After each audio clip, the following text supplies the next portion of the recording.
when I found out about The Invisible Man, I thought it was like an adaptation of the Ralph Ellison book, which I accidentally read or chose to read for a school project. And it turned out to actually be pretty good. So yeah, pretty bummed out that it's actually a horror movie with Elizabeth Moss. But enough of my complaints, man. Let's talk about how this movie's not that bad. I don't have a wireless mic, so this is what you got to deal with. I also feel like I'm holding it like a fucking Momo. The Invisible Man stars Elizabeth Moss and it's directed by, I don't know how to pronounce his name, man. I think it's Leigh Whannell, but with a WH, man. Guy made Upgrade. Upgrade was pretty good. So all in all, most of you probably know the premise. It's a woman who's trying to leave an abusive relationship, but is ultimately finding that doing so pretty much fucks you up, man. She's traumatized by this controlling narcissist who may or may not be still alive and who's capable of apparently punching through a glass window of a car. She leaves this abusive relationship only to find that fucking weeks later that he commits suicide. Now that he's committed suicide, he's given her all this money and she doesn't know why, and I don't know why either. But through a variety of suspicious events, we find out that he isn't alive. Well, that he's invisible. Like it's in the fucking trailer. Like, yeah, I got you, and then she stabs him. Maybe I'll delete all this from the review. Who knows? She starts thinking that this dude, Adrian, not Brody, is fucking alive and has somehow become invisible. Here's the thing. You can say someone's an optics pioneer. That doesn't mean that they're capable of becoming invisible. Especially like once you figure out what the fuck's going on. The Invisible Man, in terms of contributing to a universe, could be really good considering the way it ends, but I'll be flat out honest when I say this. It's not as astounding as I feel like people have made it out to be. Is this movie that good? It really isn't. Upgrade was good.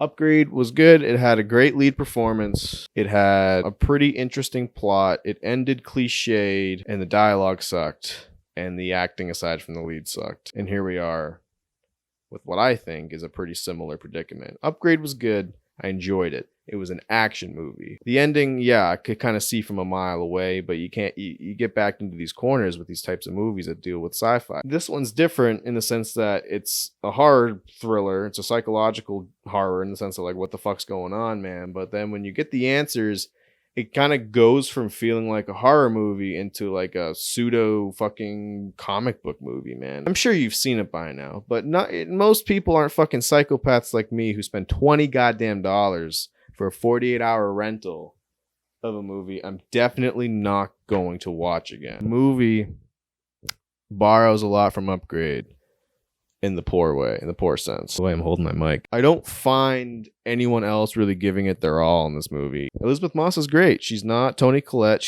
Her performance is great. It's not one that I sit here and I'll remember. And that certainly goes for the rest of the cast. Because a good chunk of it is about having chemistry, especially with the characters in the story, which was felt, but it really wasn't, man. It felt all forced. It all felt phoned in. The script really didn't hold up. I feel like Leigh Whannell can come up with these great concepts, and this isn't even his concept, but like I feel like he can take any property and make it interesting. And let's be honest, man, of all the monsters that Universal has the rights to, the Invisible Man's by far the fucking stupidest one. The whole thing, everything's corny to me, man. Leigh has taken a property and made it interesting, and throughout the plot, the excitement ceases to begin until about the halfway point. But that's when the genre pretty much switches. Like it goes from this psychological horror, what's going on? Is this really happening? Which is the goods. It's the shit I fucking thrive off of. But as soon as our midpoint begins, it's like, I feel like Leigh just kind of gets ahead of himself. I mean, good for him, man. He has the control to do these really cool action sequences. But I didn't really expect this to be an action sequency type movie. You know, the shit you see in the preview where the guards are getting their knees blown out. There's other sequences, man, and it's like, why is this here? And it's like you just see, dare I say it, regular people take beatings and they just get up and run. They didn't really set rules. I feel like Leigh just rolled with whatever at certain points was going to look the coolest. And it did. A lot of the moments, there were a ton of fucking great action sequences in this movie. Does that mean deep down that it made the movie better? No. I think it weighed it down. I think we got a case of a movie that's kind of just a hybrid of two things. One thing being what really makes it interesting, and the other thing being what is going to make people buy tickets. I just wish there would have been a little bit of tonal consistency, and it's not even as if they blended they didn't really blend any genres. I feel like it went from one thing to the other. Yeah, second half is more of an action movie. It's more of an action movie, and it has kind of horror elements. We have a suspenseful story. We don't have credible dialogue. We don't have people we don't have people selling their roles.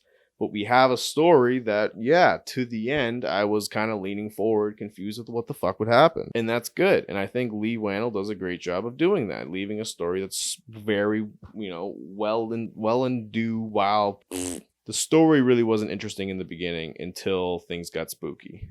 Then when things got spooky, it got interesting. But as soon as things start to get spooky, it just turns into whatever it is, whatever it really ends up being at the end. Which, is it universe building? Maybe. Hopefully not. Listen, I'll be upfront. If any bit of this movie goes on to become any form of installment, I'll be pretty bummed out. Towards the end, I mean, like I said, it gets, that tonal shift. It becomes like this comic booky kind of movie, and I don't want elements of what ends up being the case of what's happening being anything that is fucking holy shit, what am I saying? What I want is this to be really its own standalone movie. And you want to know why? Because it didn't impress me. I don't see much out of this. Probably a sequel. We're probably going to get a sequel, guys. Some of you are probably like, hey, that's a good thing, Matt. Stop being so fucking negative. And I'm going to be like, all right, okay, you do that. You do your thing. I'm going to stay in my world and be depressed on my own.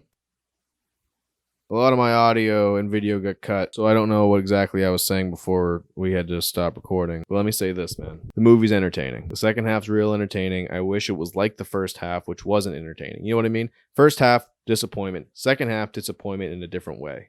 But it's not a bad movie. I don't know if I talked about how well it was shot, but it was shot very well. The audio work was great. Really good sound design. Really good sound editing. The cast kind of just phoned it in. Except for Elizabeth Moss. Good for her, man. She's going to have a career unless something awful happens. Unless she becomes a Scientologist, except she's already a Scientologist. This isn't worth $20. Also, there's way too much product placement. Way too many shots of those Nike shoes. And the Tom Segura bit about faux-cest porn. Sis is mad at her brother for not leaving, so she blows him. And you're like, ugh, gross. All right, I'm going to see what it looks like. And that scene is so stupid because they always call each other bro and sis, like any fucking people on the planet do that. Like the girl's like, bro, my friends are coming over. Get out of here. He's like, no way, sis. Not leaving. Come on, what'll it take? Boop, right there. That's what it'll take. There's literally dialogue like that. I thought you knew me better than that, sis. Hey, I'm just going to go out and say it. I'm going to give The Invisible Man 6.75 out of 10.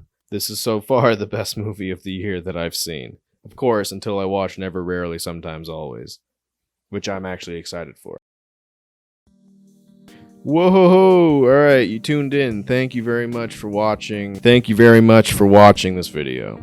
It really means a lot. Thank you so much. For some reason you stuck through looking at my ugly face, and that's great, and I really appreciate it, because this is my first Rona review. I'm calling it a Rona review because I'm trying to review like 3 movies a week during the coronavirus pandemic, because I am following social distancing, but it turns out I was already doing that before the pandemic.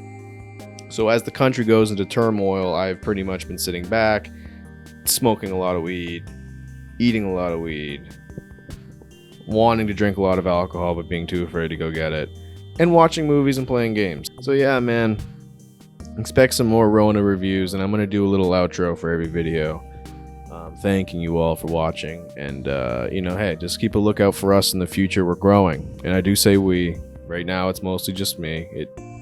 Right now it's just me, but there's more of us that are gonna show up. Hey, keep your lookout for a Rona review.